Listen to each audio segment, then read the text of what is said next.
All right. Well, hey, everybody. Hope everybody's doing well. We're excited to have another educational activity for the Fed Steer Shootout. And today we've got a guest that's going to share some great information with us concerning feedlot nutrition and performance. So we've got Dr. Garrett Parsons with us today with Midwest PMS. He is the consulting nutritionist for HRC Feed Yards, and I'm sure he'll give us a little background on himself. But Garrett, thanks for being with us today. We sure appreciate it. You bet. Thank you, Trey, for having me, and Lee as well. Little bit about me. I live Leavenworth, Kansas. I've been living up here for the last 6 or 8 years. Did a PhD in ruminant nutrition at K-State, as long with a MBA from there as well. Got out of school, been 11 years ago now. Went to work for Midwest PMS as a consultant. That group is, we're based out of Colorado. There's about 25 of us in that group consulting feed yards across the Midwest, and I should really say the whole United States, really. The company is most known for probably is our ability to manufacture liquid feeds, as we've got liquid feed manufacturing plants. There's 5 or 6 different locations and one dry plant location there in Scott City. So part of consulting is where it fits and things are needed. We have the ability to supply some supplements, and we'll get into some more detail about what's, the supplements that are needed and what they provide here in some of the nutritions here at HRC Feed Yard and what we're feeding the cattle. So Midwest PMS been around for about 50 years now, privately held company. And so we're ingrained into the feed yard business and try to help our customers succeed and educate people along the way. So with that, I guess we'll kind of dive into the slides here and kind of present what we're going to visit about. The main thing, what we're going to talk about mostly is just feedlot nutrition.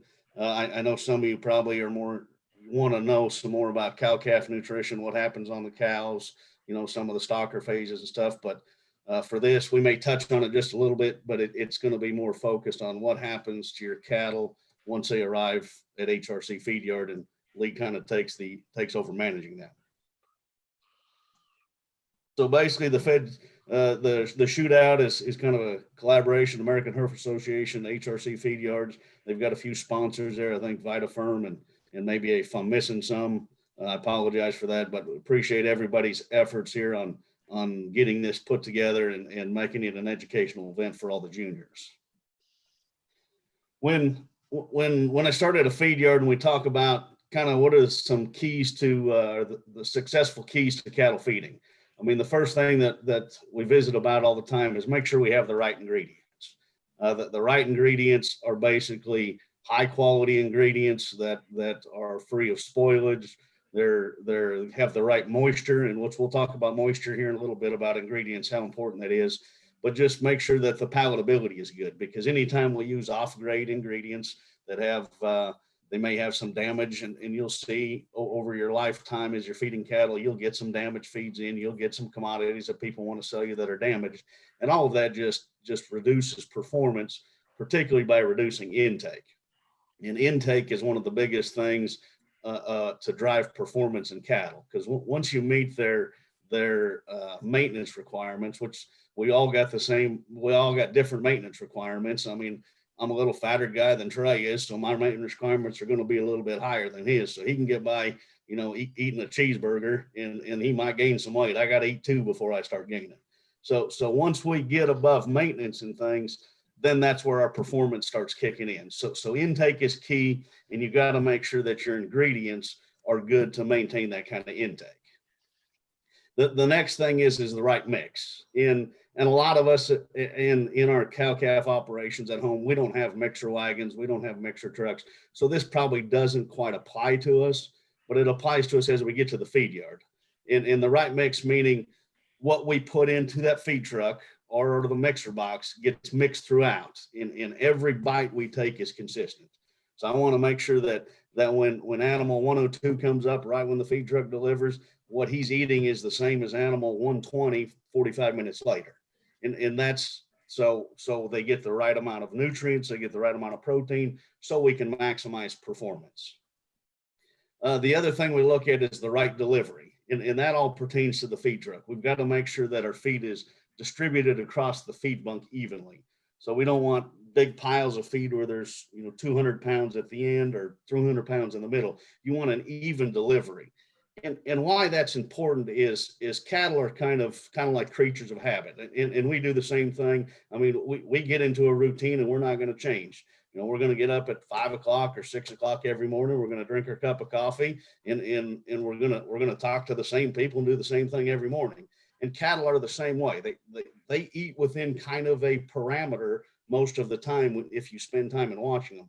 So we've got to make sure that there's feed out there when they go up to eat.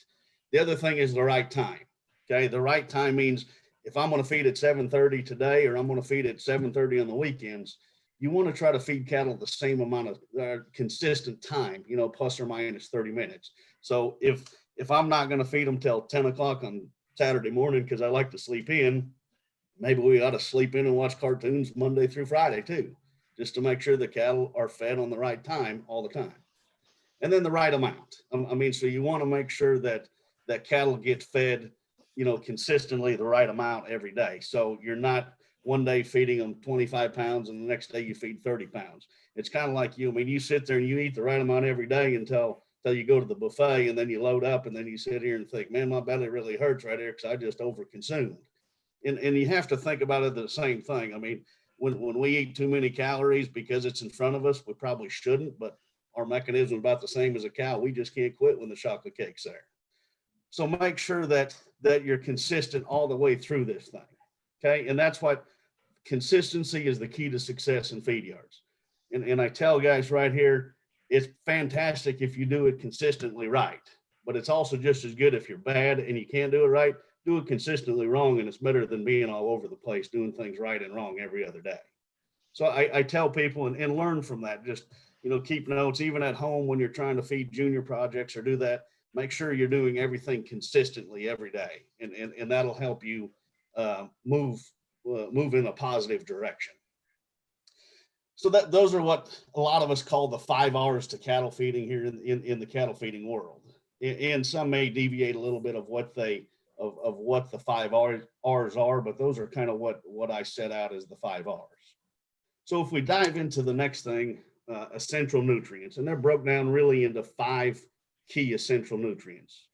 Water. I mean, we know that's the most essential nutrient in any kind of animal production. It's the cheapest and the most important nutrient. And water drives a lot of different things. Water drives feed consumption. So basically, as cattle eat more feed, their water consumption is going to go up. In the summertime, water consumption skyrockets compared to where it is in the wintertime. So as a kind of rule of thumb, in different times, cattle roughly intake about 4 pounds of water for each pound of intake that they have, dry matter intake. So say they're eating 22 pounds of dry matter feed, which we'll talk dry matter here in a minute, but that requires about 88 pounds or 10 gallons of water. Now throw heat on top of that in the middle of the summer, and we could drive water intakes as high as 30 pounds, or excuse me, it's 30 gallons, not pounds. So as you look at that in the summertime and different times of year, increasing the ability for animals to get water to stay hydrated and stay cool is very important. The next key ingredient we look at are carbohydrates, which are basically, they supply you the energy that we utilize for growth, we utilize for performance in these cattle, which are typically your grains, your corns, your sorghums, your silages and things like that. They provide a portion of carbohydrates. The other one is protein, which protein kind of are the building blocks which make up your muscle, your skin, your organs, and many other parts of the body.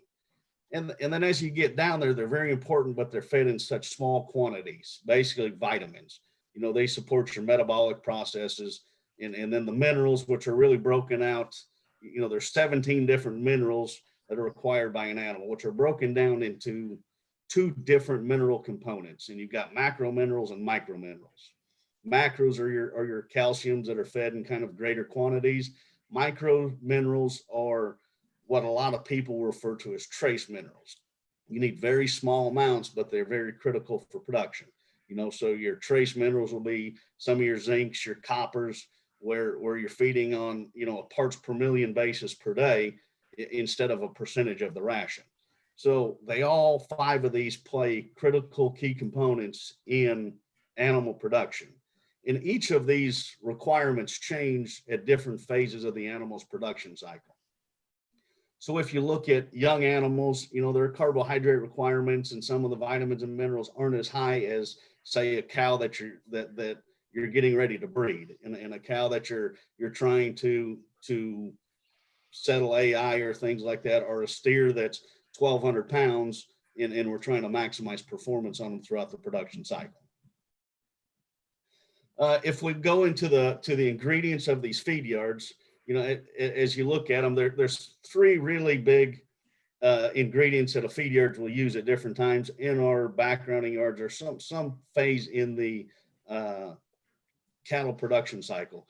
Corn is our probably number one carbohydrate we use, or source of energy, and it's really broke down into three different forms of corn. You have flake corn, which we utilize at HRC, which basically runs through a flaker, and we utilize pressure off of a steam and heat to cook that corn to make the starch more available. The other corn we utilize also at HRC would be high moisture corn, which is corn comes out of we harvest it out of the field with moisture in it. And if you see the picture kind of in the bottom right corner, that's HRC's picture that Lee took, that I graciously stole from him. That is them grinding corn and then packing corn. And what that high moisture corn does, and it goes under a fermentation process, which allows the starch more available as well, and that will improve performance. The last one that we utilize is just a simple dry rolled or cracked corn. Some people call it ground corn. And that's what a majority of the people feed, unless you have large feed yards or large number of cattle on feed, where you can justify putting up some high moisture corn or flake corn.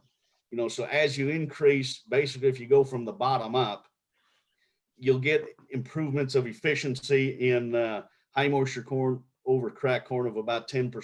And then you get about another 4% in efficiencies of flake corn over high moisture. So the value of flake corn over dry corn is about 14%. Now that number changes as depending on the size of cattle that come into the feed yards. So as cattle come into the feed yards, they eat more feed. Say an 8 weight, 9 weight, the value of flake corn is a lot greater than a 4 or 5 weight animal that comes in that eats small amounts of feed. The other things that we'll use sometimes is wheat. Wheat typically doesn't price in feed yards, but about once every 5-10 years or so, we end up feeding wheat. Doesn't quite have as much energy as corn in a feed yard scenario, but it's got more protein. And once you flake wheat, then it feeds pretty similar to corn. So you've got to have the ability to flake wheat. Part of the wheat is rolling or grinding wheat. Gets awful tough on rollers and get it ground, and then you get some inconsistencies in digestion and cause some potential rumen acidosis or something with grinding wheat fine enough where they can use it. Sorghum, we feed some of that more so on backgrounding yards or smaller feed yards. Guys that grow some sorghum right now today, sorghum wouldn't price in with the basis that we're getting. So it's kind of out of the question. Even in Lee's scenario, we probably wouldn't, things will have to drastically change in the market before we'd feed sorghum, just because out of those three, that's the one that's got the least amount of energy. And so when we look at what ingredients we're going to feed, part of Lee's and I's job is to sit here and say, okay, what is the most economical to lower your cost of gain and still maintain or improve your feed efficiencies and improve your performance. And so of those three, those are the three main ingredients that we have to pick from, and we have to decide at what point do those price in. And so far in the last 10 years, they haven't priced, sorghum is not priced into any of these diets. except for if you're growing it or you buy it at some kind of discount because there's some spoilage or something of that nature. If we continue on some of the other ingredients, we look at our roughage source, which roughage is basically the key to keeping a rumen going in cattle. I mean, cattle are ruminants, so basically you have to think they have this big fermentation vat sitting there in their stomach that's full of feed, full of bugs that are digesting all this feed, and there's water in there. So ruminants are basically more of fiber digesters. So they thrive on grasses and roughages and things, and then we adapt them over to a carbohydrate based diet in the feed yard for performance. So there's a finite amount of roughage that you have to feed. If you go below that, you'll cause some digestives. If you feed too much of it in a feed yard setting, you ultimately hurt performance. So the main roughages in the feed yards that are dry, we use alfalfa hay, which is a great source. We use it for not only roughage, but we also use it for some of the protein. We'll feed some grass hays at time, wheat straw, corn stalks, and I've got those in order, kind of how I would feed those and rank those kind of on an energy basis and a feed value into the feed yard. So if we look at alfalfa hay versus wheat straw, if you're going to feed wheat straw, it's got to be, roughly 50% the value or less of alfalfa hay before you say it prices into a ration, because you're losing protein, you're losing energy and digestibility. The other things we look at then that provide a combination of some carbohydrates and roughage would be some silages. And mainly your silages that do that are corn silage, sorghum silage. Corn silage is an excellent source. Again, there's a picture there kind of in your bottom right-hand corner of HRC putting up corn silage. It undergoes a fermentation process. All of the silages or haylages do, where it breaks down and makes the corn portion more available, and it also makes the fiber portion more digestible to the animal. So the corn silages we feed more, and sorghum silages in a lot of feed yard diets. Wheatland is becoming very popular as you start going south for the ability to grow that crop with limited amounts of water. Wheatland, alfalfa hay are excellent sources of not only roughage, but then also some protein back into the ration, which I say a lot about protein, because protein becomes one of the most expensive key nutrients that we put into these rations, and protein fluctuates so much.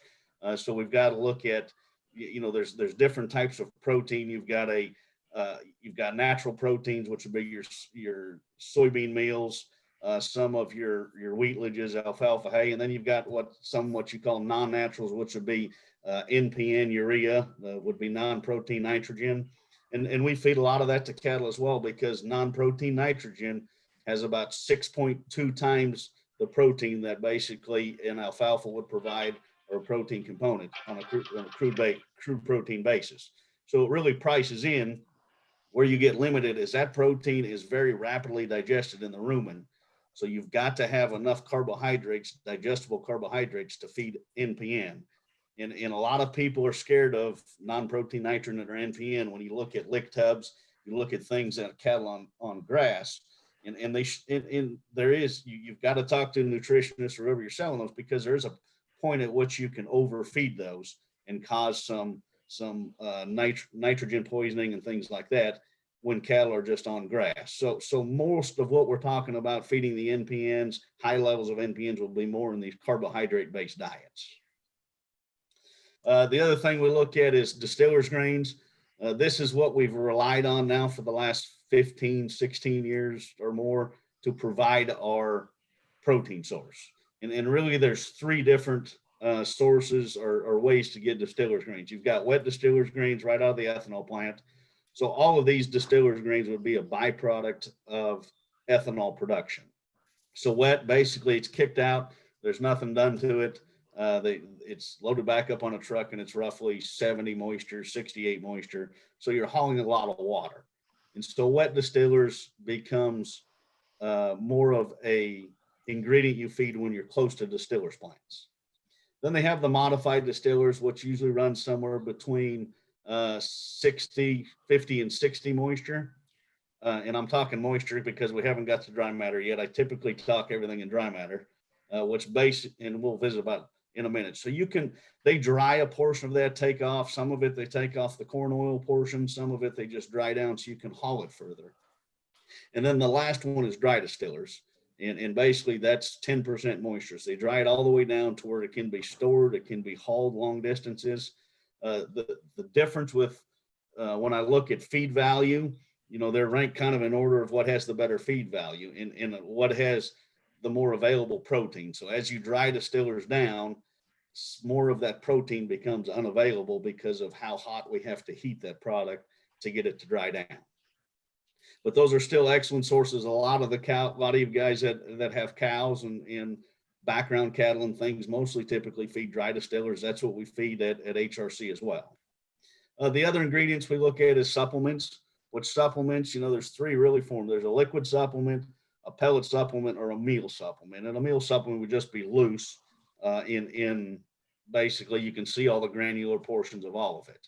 But in those supplements, that's where you have all your vitamins, all your minerals, and then you may have some of your medicated feeds, which we talk about some Thailand to help prevent liver abscess. You'll have rumensin, helps modulate feed intake and keeps cattle consistently on feed. You could feed a portion of Bovatec in there. So there's a combination of different things that can be in these supplements, but that are all part of that key nutrient or essential nutrients for performance.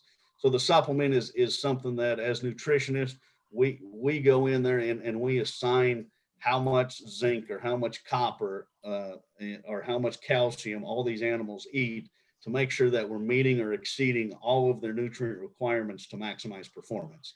And so those are really the key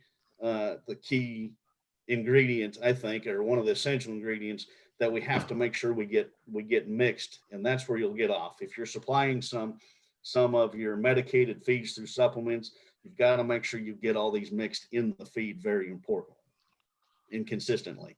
The other thing we feed is fat, and typically comes in two forms. You've got corn oil, which as of lately is another byproduct they're spinning off of the distiller's grains. And then we also feed beef tallow or some sort of animal fat coming from the processing plants. And really why we feed tallow and corn oil and things is because of the energy value. The first 1% added into a feed yard diet feeds pretty close to about 5 times the price of corn. And as you increase the value or increase the amount of fat in those rations, the value that you get from fat in terms of performance and yield and efficiencies goes down. And so you're trying to get the number we typically use, in these higher intake cattle is you want to try to get close to 7% fat in a ration on a dry basis. Now I say that's assuming that the price of tallow or corn oil will allow that. With today's tallow prices, corn oil prices, and corn prices, it's not going to allow us to get that high, and you're basically at a point where you start backing it out, and we're going to give up some of the efficiencies, and we're going to give up a little bit of yield on those cattle when we send them to the packing plant. But to offset that, your cost of gain is too high, and it won't cover those. The last thing we add is micros, which basically are our feed additives. Instead of putting some of the feed additives we talked about, like rumensin, Thailand, some of the beta agonists, and even some of the vitamins in the supplement, we'll have micro machines that we dial in those, that we tell them how much weight's going on there. It weighs it out for us, pushes on with water, and it goes in as part of the mix. That really gives us, a micro machine gives us the advantage of not having 3-4 different supplements on the feed yard at one time. So heifers and feed NJHA, you've got starting cattle, finishing cattle. So it gives you the ability to maintain one supplement in the feed yard and then add your micros to match what kind of ration we're trying to put together. So that kind of sums up kind of what the ingredients that we typically use, in a lot of the feed yards today. And at HRC, our main ingredients would be flake corn, high moisture corn. We've got corn silage, alfalfa hay, dry distillers, tallow, liquid supplement, and micros. And at different times of the year, we'll have some wheatlage in there. Depends on, what yard you're at, since HRC has 5 different yards now. Some of them we utilize wet distillers. Main yard, I believe that's where all these cattle are at. Is that correctly? That is correct, Garrett. All of them are here. So you got the Yeah, ration perfect for here. Yeah, so we would feed, this would be the components of the ration then at the main yard where all these Hereford steers are being fed at. So if we take these ingredients, basically, then we end up having to make a ration. And typically there's a series of rations that we go to get these cattle on feed.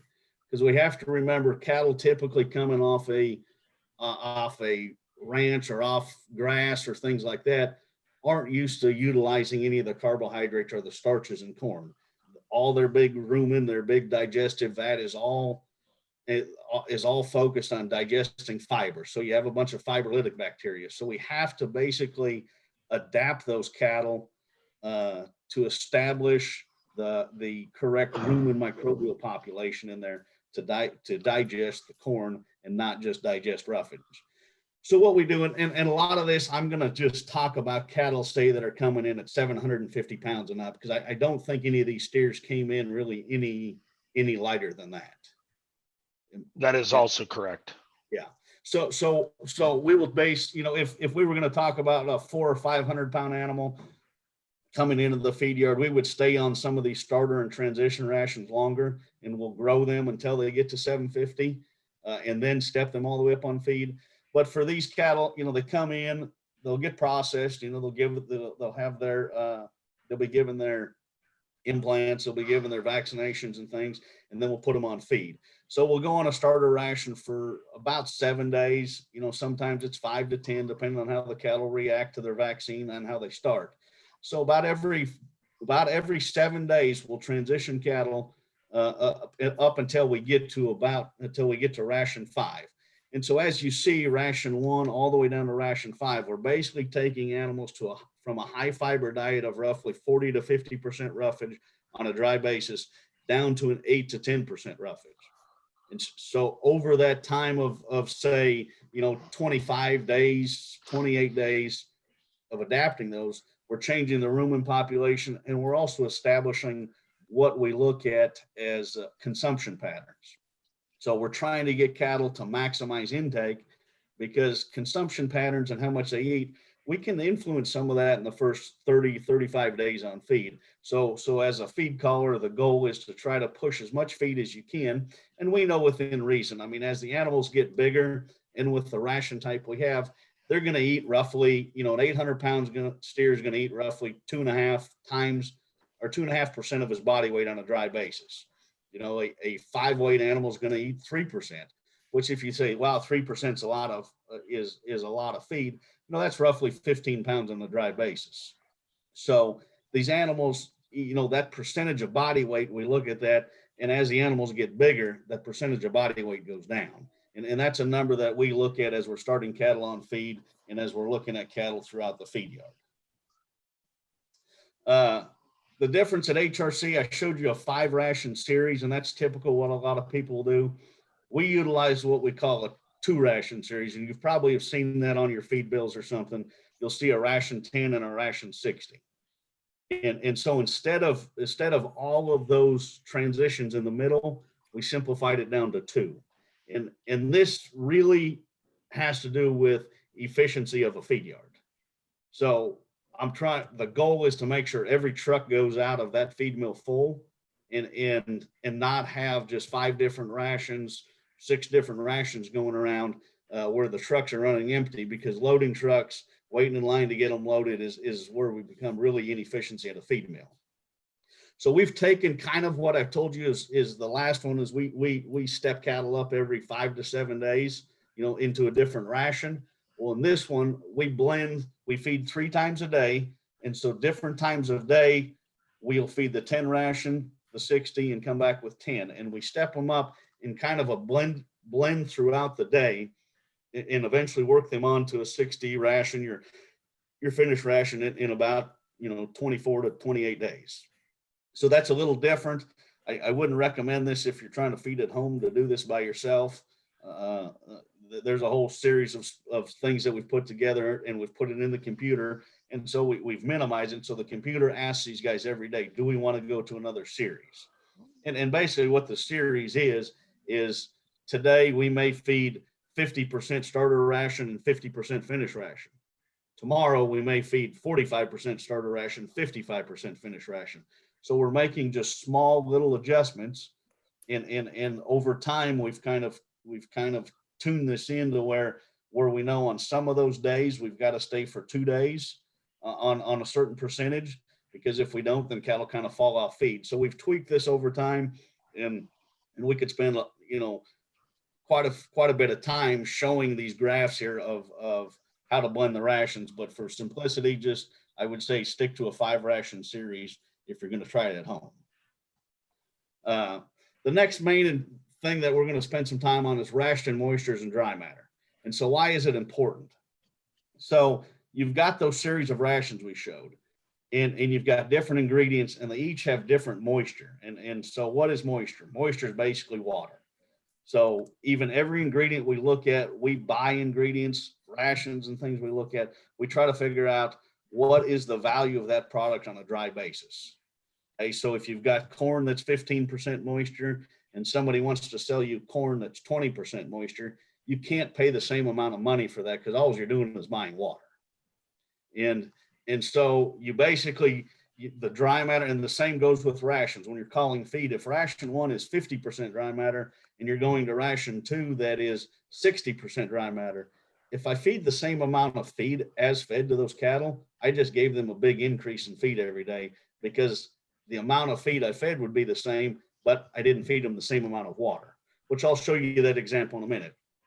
So we sent a lot of ration samples, a lot of ingredients into the lab, and we cook samples down every day to show us what is our moisture, trying to make sure our ration is very consistent every day, and that we're not having variation in ingredient moistures, ration moistures, so we can keep the cattle on feed and keep the consumptions as consistently as possible. So we use the dry matter to call feed, to price rations, to price ingredients, and then on your closeouts, which I think probably one of the next series or something, Lee will go over your closeouts, or one of them when we close them out. So you're going to see on a closeout, you're going to see a conversion, which is an as-fed conversion, and you'll see a conversion, which is a dry matter conversion. If you want to compare 2 different locations, you know, say you've got cattle at HRC and you've got cattle at another feed yard, and you want to say which ones actually perform better, you have to always look at a dry matter conversion, because you'll see conversions on as-fed conversions, you know, as high as 15 to 1 and as low as, you know, 10 to 1. And all of that's just telling you is cattle are eating a bunch more feed. And so that's just, they're eating more moisture. So you have to get it all down to a dry matter basis. And if we look at just a simple example that I put together, I put 2 different rations. I called them 50 and 70 for simplicity. Okay, ration 50, it's 50% moisture, 50% dry matter. So if I'm going to feed those cattle 35 pounds of feed, how much dry feed did I feed those cattle? Well, it'll be 35 pounds as fed feed times your 0.5, which is 50% dry matter. So I fed them 17.5 pounds. Okay, the same way, and then I convert it back the other way. If I say, okay, I know I fed them 17.5 pounds of dry matter, how much feed as fed is that? You just divide it by 0.5 and you get back to 35 pounds. So if I'm trying to compare 2 different feed yards, for example, on how performance or something, how the cattle performed, if I'm looking at 35 pounds as fed, you know, one of the cattle actually, ration 50 had 17-pound dry matter conversion, and ration 70 has a 24.5 pound dry matter dry matter intake. So when we talked about earlier how important is intake, you know, as the intake stay the same, and if you just transition those cattle from 50 to 70 tomorrow, you say, okay, all of a sudden we make a ration change, and we're gonna step cattle up, and we're giving 35 pounds of ration 70 when they're used to 35 pounds of ration 50. It'll take a day or 2, and they will really leave a lot of feed, or you'll have some digestive upsets or a lot of negative consequences of just throwing them back and forth on different rations that have different moistures in them. So it's very important to know what the moisture is of the ration.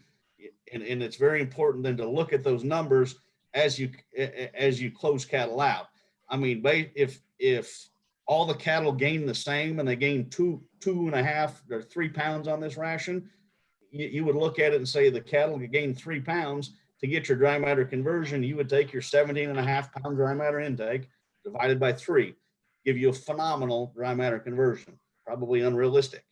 Okay. But if you look at it, then those cattle would perform phenomenal on a 50 ration. But if they gain 3 pounds and ate 24.5 pounds to figure out your dry matter conversion, you're at over 8 pound dry matter conversion. Somebody will be looking for a new job at an 8 pound dry matter conversion, and it probably won't be Lee. No, it will be Garrett. So that's why dry matter is very important to show you guys. People call me all the time and they say, of all the feed yards I go to, they say cattle are eating really good. They're eating 50 pounds. Well, 50 pounds in the Pacific Northwest may not be that great of an intake because their ration has so much moisture.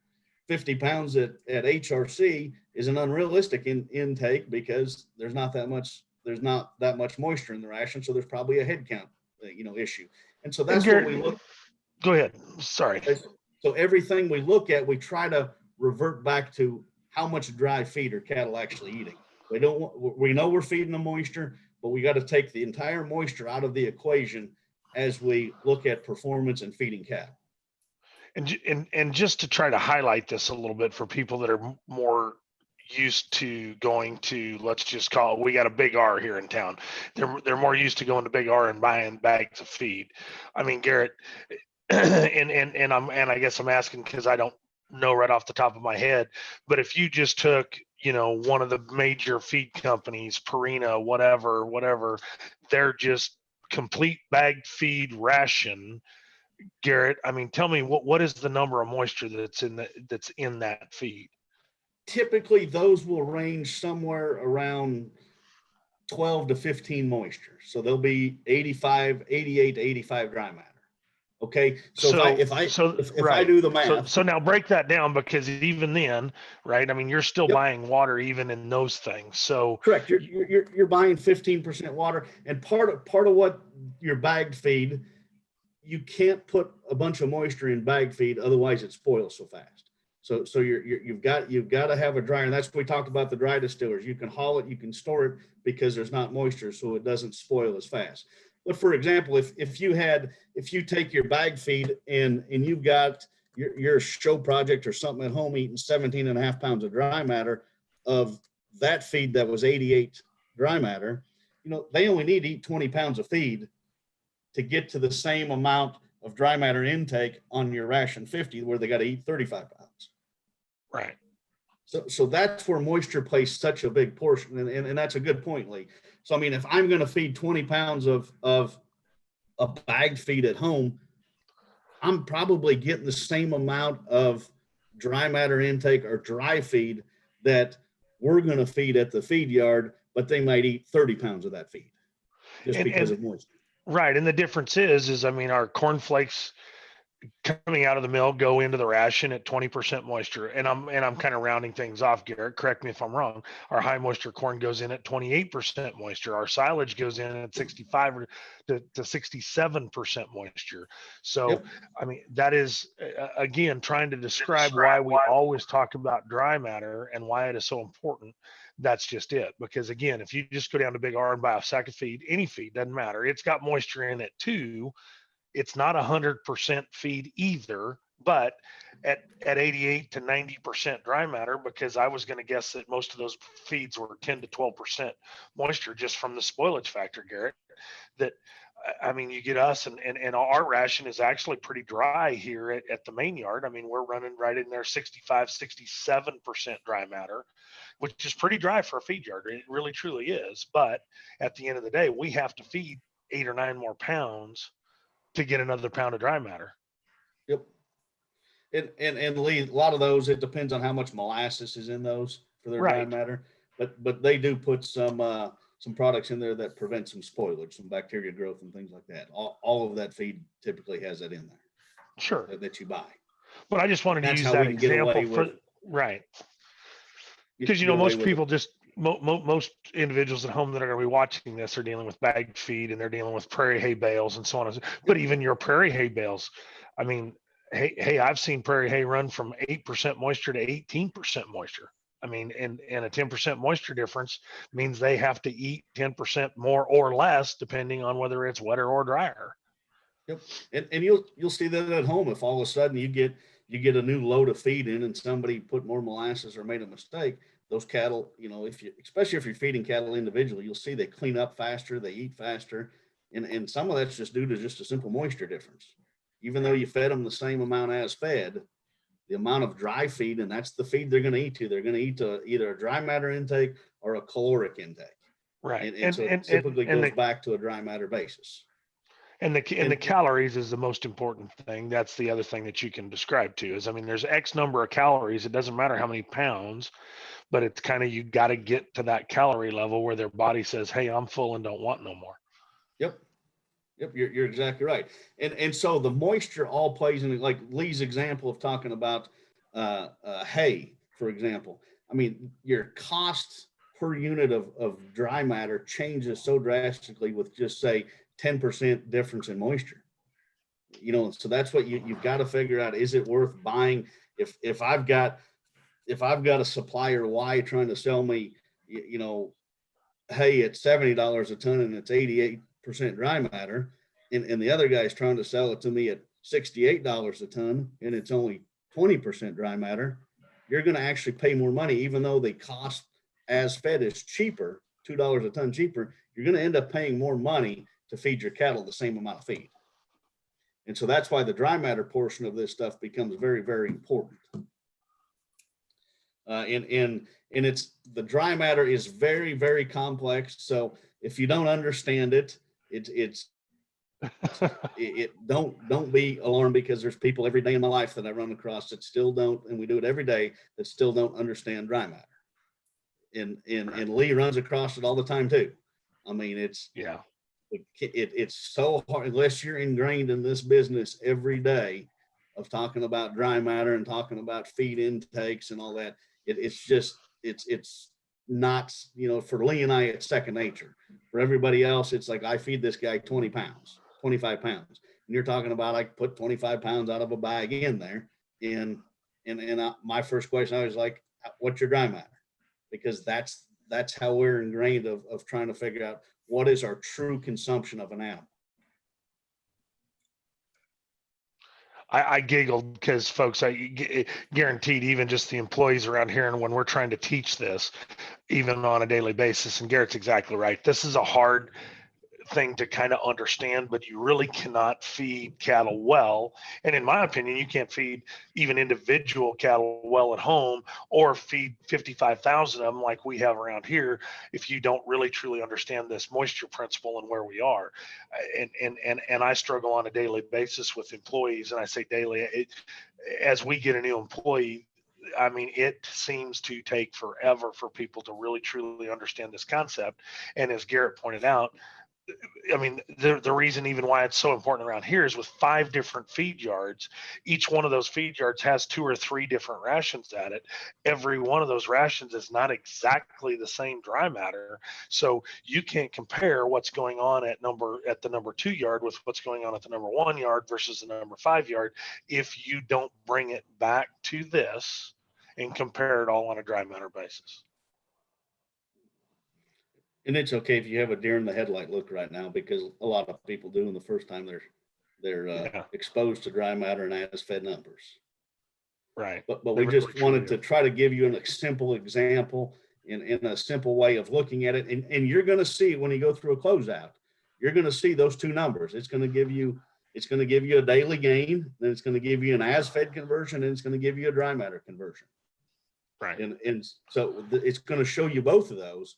And that's, you got to look at the dry matter conversion when you're kind of comparing even just one closeout to another within a feed yard, right. Because your cattle type, quality, health, all those kind of things play an important role in how well do cattle feed. Well, even and Garrett, and I'll just throw this out there because we discussed it one time when I was going over just the feed bill portion of this and why we had different rations and so forth. And every time we change the ration, we reprice the ration, and that's on the feed bill. And I tried to go through and explain that. So to tie this to it, guys, I mean, the dry matter has to be there too, because when we change that ration, so we, alfalfa hay got higher. So Garrett and I here this winter have trimmed down our high moist or our alfalfa hay usage to as low a level as we possibly can, because corn silage is a way cheaper feed ingredient at the moment. But every time we make that change and do those things, it changes the price of the ration, but it also changes the dry matter. So even while those cattle are on feed, their dry matter number changes even on the ration. It may change 3 or 4 or 5 times over the course of their feeding period. So, I mean, you've got to work in dry matter, bottom line. Yeah, and you can see the price go up or down on an as-fed basis, but part of what we're trying to do is keep your dry ration price as low and as consistent as you can. And it's been just an absolute struggle here over the last few months with the price of corn rising, just all of our inputs going up. So I mean, obviously the cost of feeding is going up, but that's part of what Lee and I's job is to do is to say, okay, corn silage is $50 a ton and it's 70% moisture, and hay's $250 a ton and it's 12% moisture. If I feed that much more corn silage to match what the amount of hay I got to feed, am I going to feed these cattle cheaper by doing that? And that's kind of what Lee's trying to explain to you. You've got to back everything, all the moisture out of it to figure out at the end of the day, what's the best value for these cattle, feed value. Okay. If we continue on here, basically when we receive cattle, then we've talked about, the rations, kind of what we feed. We talk about dry matter. So all of a sudden, all these cattle come to the feed yard. One of the first things we want to make sure we do is we've got a clean water tank. I think Dr. Corbin talked to you guys earlier about, the health, some of these things. A lot of the health plays into the feed side. I mean, they go hand in hand. So the first thing we want to look at is a clean water tank. The next thing that we do, depending on how long a haul the cattle were brought to us, if they came from Pennsylvania all the way to Scott City, Kansas, or did they come from Salina, Kansas down? So you're going to have to give, the cattle that come off a long haul truck are going to lay down. So we look at, do we feed those bunk hay for 2 days or 1 day, and how much? So typically when we feed bunk hay, we put a ration down, or we put bunk hay down when they first get there. The next couple of days, we'll put the bunk hay down and put ration on top, and we'll feed just 1 or 2 pounds. Part of that is you're trying to get them acclimated to come to the bunk, and you're trying to get them filled up. The one thing you don't want to do, though, is just sit here and throw a bunch of starter ration at cattle when they first get there. So we start cattle at about 1.5%.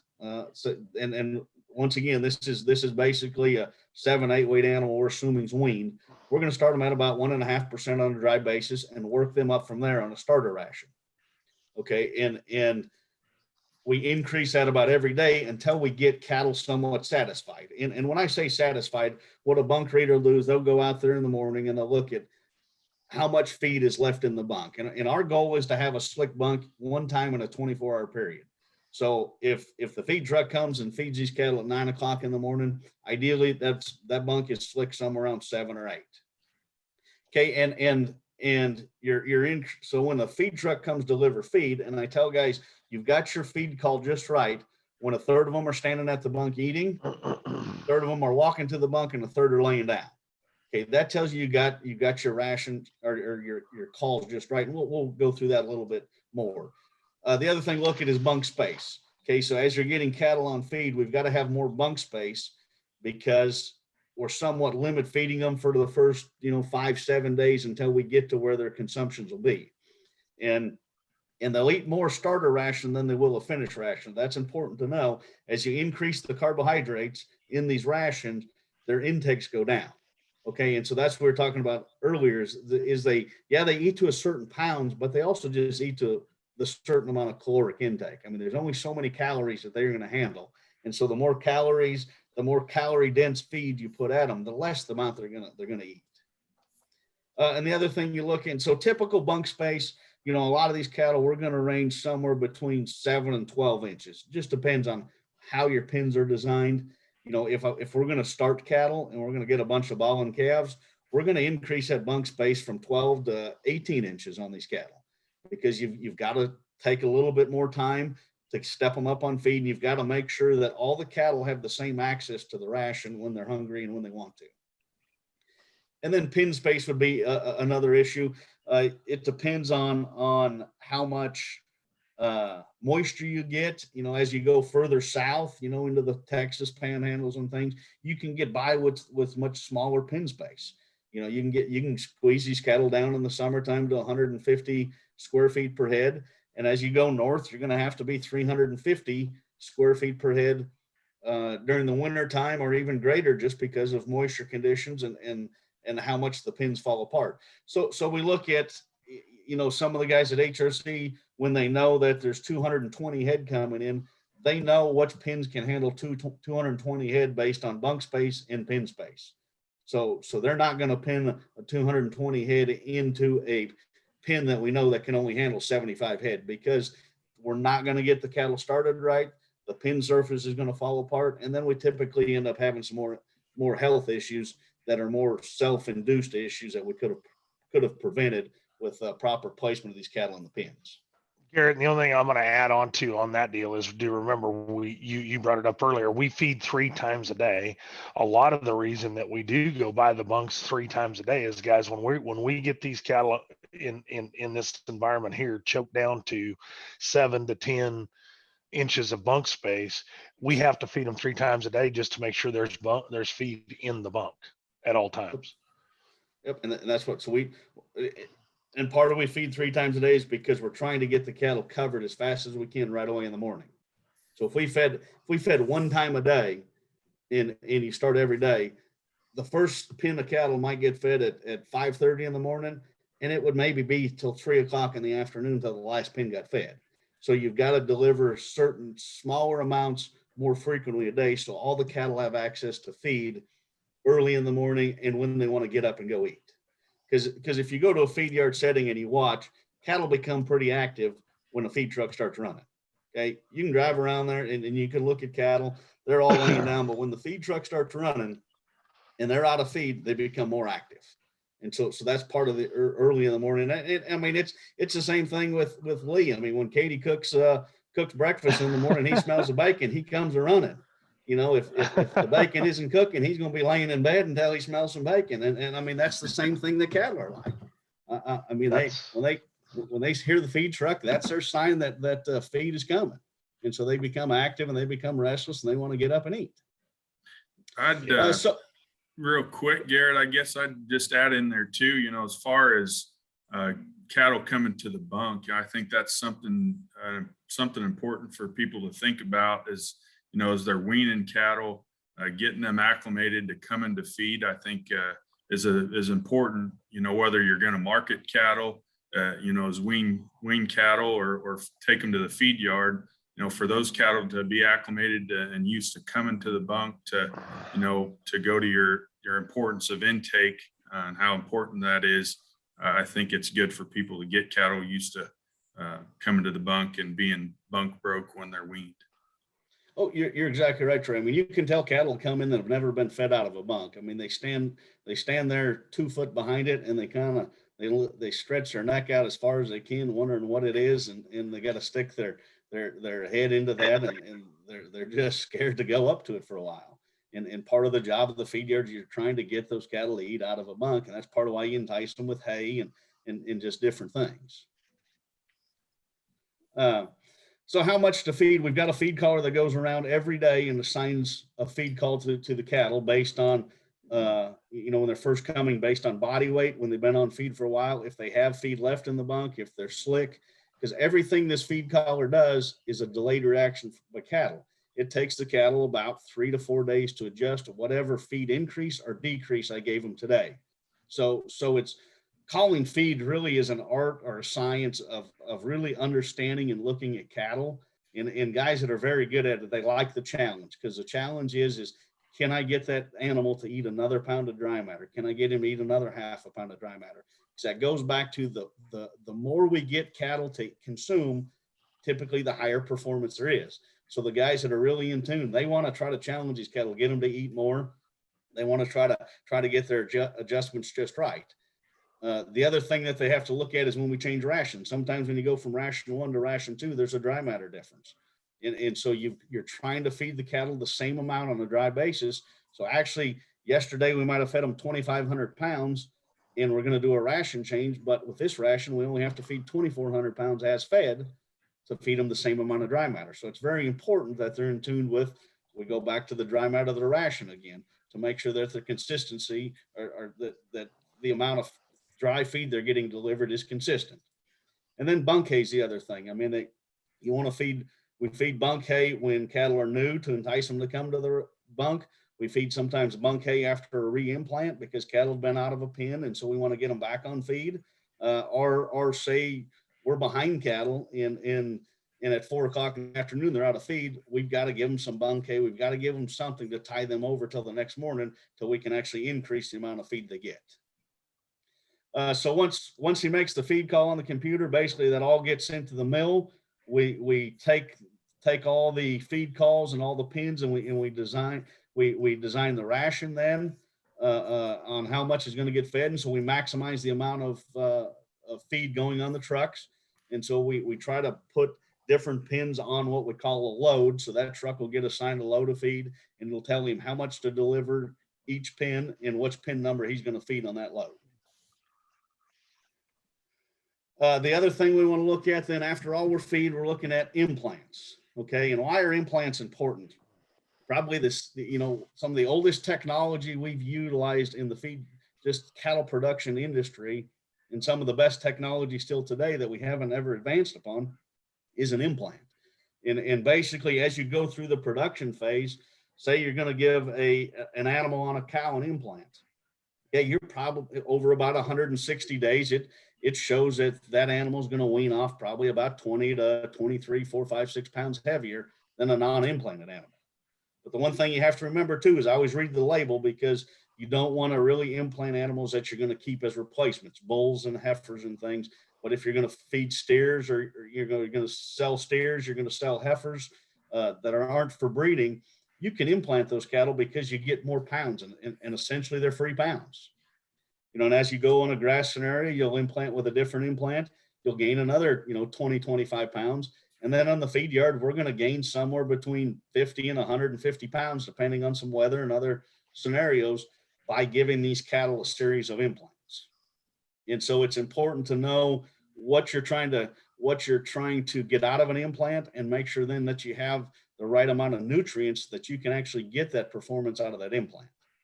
So today there's three implant manufacturers out there: Merck, Zoetis, Elanco. They all have their own brand of implants. I don't think there's a nickel bit of difference between them. And I tell guys that I utilize, the implant gun that you're most comfortable with, because they are different.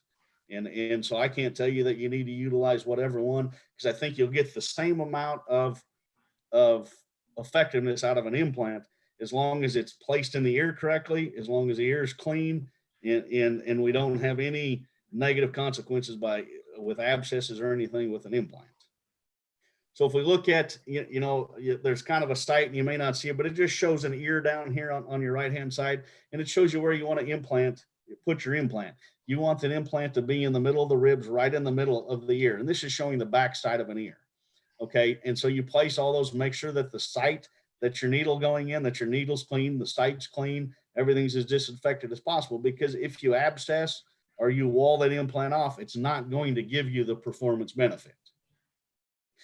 If we look at what implants to use, I just put a few of these up there. There's some C implants, which a lot of those labels will tell you those are calf implants to be utilized alongside the cow. There's some G implants, which would stand for kind of grass implants. You utilize cattle that are weaned, and we're going to kick out on the Flint Hills for grass for 90 days, 60, 90 days, you give them a G implant. Then as you go up and like IS, S, and 200, you go up in how powerful those implants are, with a 200 or plus being the most powerful implant. And a lot of people we talk about those being our terminal implants. And a terminal implant would be the last implant we give them before they end up going to harvest.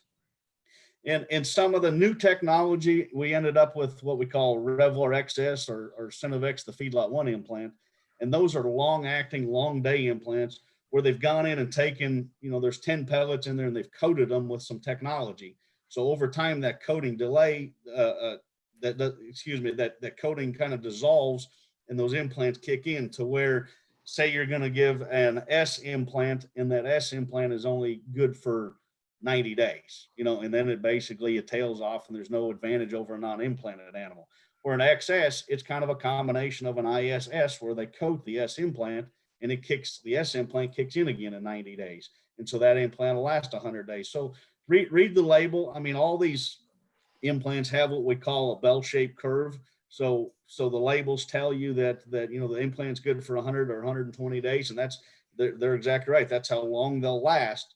But when we look at implanting cattle, a 200 implant, if you're going to maximize performance, you're going to back those days up to where the animal's never out of an implant. You may try to target 70, 80, 90 days on that implant before you harvest them to where you maximize the value of that implant.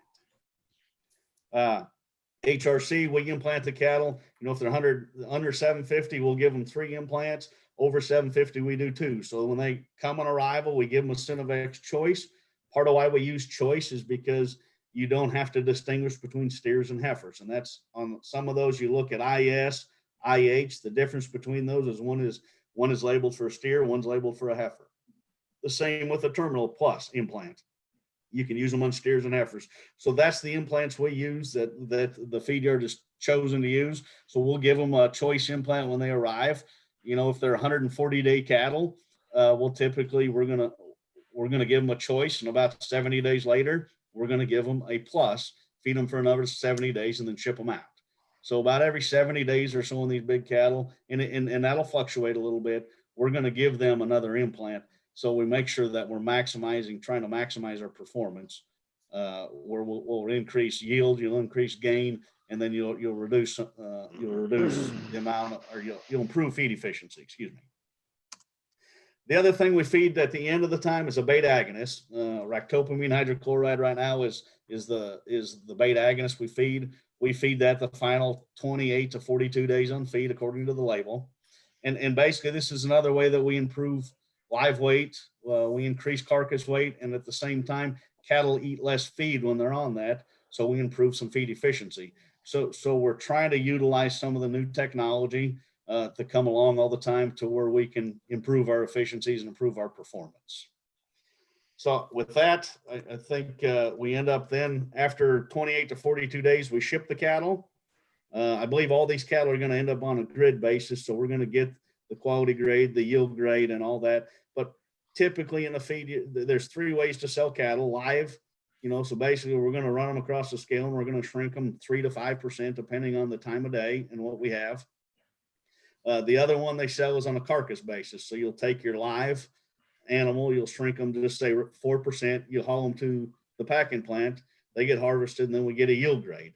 And basically we get paid on what the carcass weighs then, if we're selling them on a carcass basis. And then the grid cattle are sold, we get paid on a carcass basis, but then we also get premiums or discount if the cattle grade choice prime, if they yield, 1, 2, 3, or 4. So your carcass and your grid basis are all pretty well yield-based ways to market cattle. And once we get all that information back then, and we've done our job and cattle perform good, they weighed good, then we can punch all the numbers in and we end up sending you a closeout to see how good are my cattle.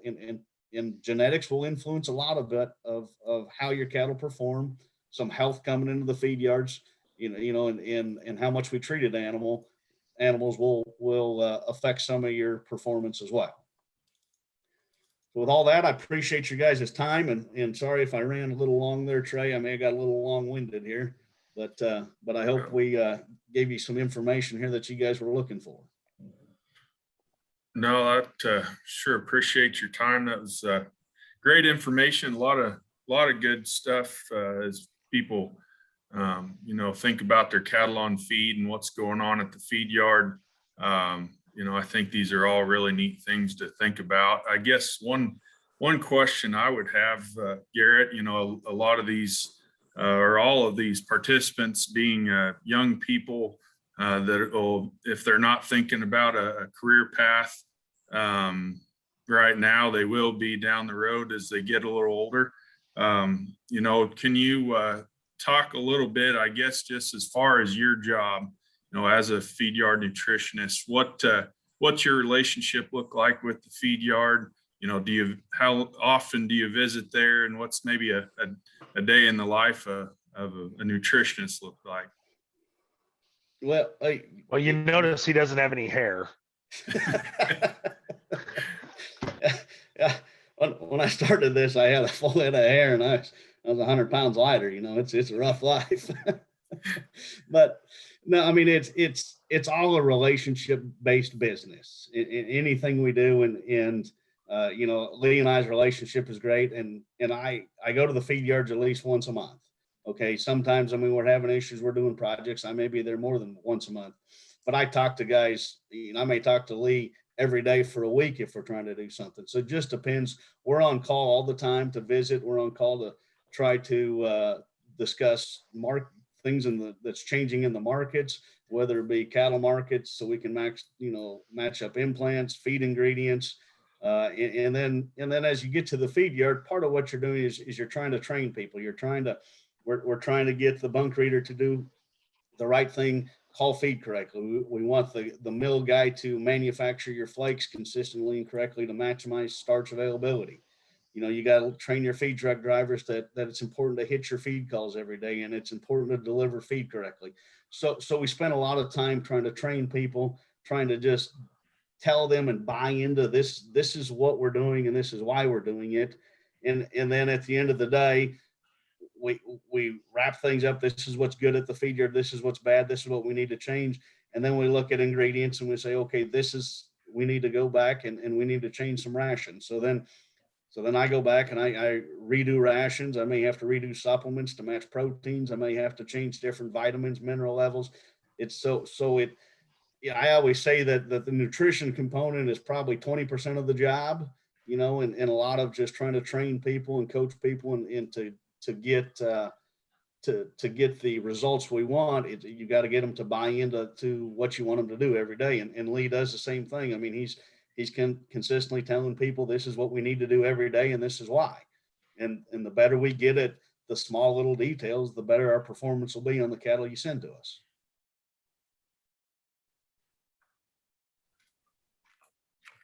Well, that sounds great. I imagine there's a few kids that might want to become a feed yard nutritionist one day. Lee, was there anything that you had? I failed again to introduce you when we started this deal, but I think by now most everybody knows who you are. Well, if they've watched any of the rest of them, they sure do, I suppose. And I guess all I would say is, and I say this daily around here, and we're going to have some other really, really neat presenters, and we've hit on a lot of subjects, and and it is very, very hard to try to condense this business into 5 or 6 30-minute Zoom sessions that we haven't made 30 minutes yet. But Garrett Parsons just did an outstanding job going over feed yard nutrition 101. And I mean, at the college level, we go over that. I mean, you spend all semester to learn what he just tried to feed you in 30 minutes, and it's a very tough subject, and there's an awful lot of information in it. And there's a lot more information that's still to be learned too, and can be presented. But the one thing that I always encourage everybody around here to do is the one thing that we do no matter what. I mean, we do a lot of things. We risk manage cattle, we buy cattle, we sell cattle, we get your carcass data back for you. We do a lot of things, but the one thing that we damn sure do every day is feed them. And the job we do feeding them is the biggest driver in terms of success or failure in any one of these things. And I mean, Garrett didn't allude to this. He kind of hit the micro ingredients, but we have some of these ingredients, guys, that we are mixing, 100 grams of one thing. And by the time it gets to the feed bunk, it went through a 30,000 pound load of feed, and you try to mix 100 grams of anything or a product like Rumensin or Tylen into 30,000 pounds of feed, you have to do it well. And it's something, I mean, it's consistency on the mix, it's consistency on all the things. And it's something that we pride ourselves in here. And with Garrett's, input and helping train people and helping show the importance of these things, it's the number one thing that we do, and it's the number one driver of profitability and success in a feed yard. Health matters, all these other things matter, but if you don't feed the cattle well, it doesn't matter where you are.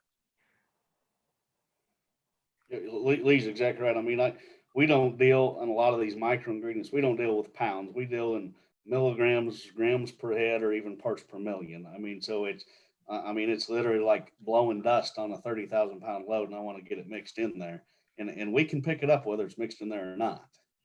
That's how some of the fine tuned stuff that we're on down to. One other thing, Trey, I'd say if anybody has any questions, you know how to get a hold of me. I'd sure answer any questions or any comments or anything people have to try to help them learn. If we confused them, and hopefully we didn't confuse them on anything, but I'm more than happy to help any of the junior guys out if they have any questions. All right. Well, sure appreciate it again to both of you. I hope everybody that's watching can, once again, kind of see the detail that goes in, the care that goes into feeding your cattle once they're sent to HRC. And, I think it's been a great learning experience for me anyways. And I hope everybody has enjoyed the content that Garrett's provided to us. So with that, guys, thanks again for your time, and hope everybody has a good rest of your day. Thank you, Trey. Thank you, Lee. Thank you, guys.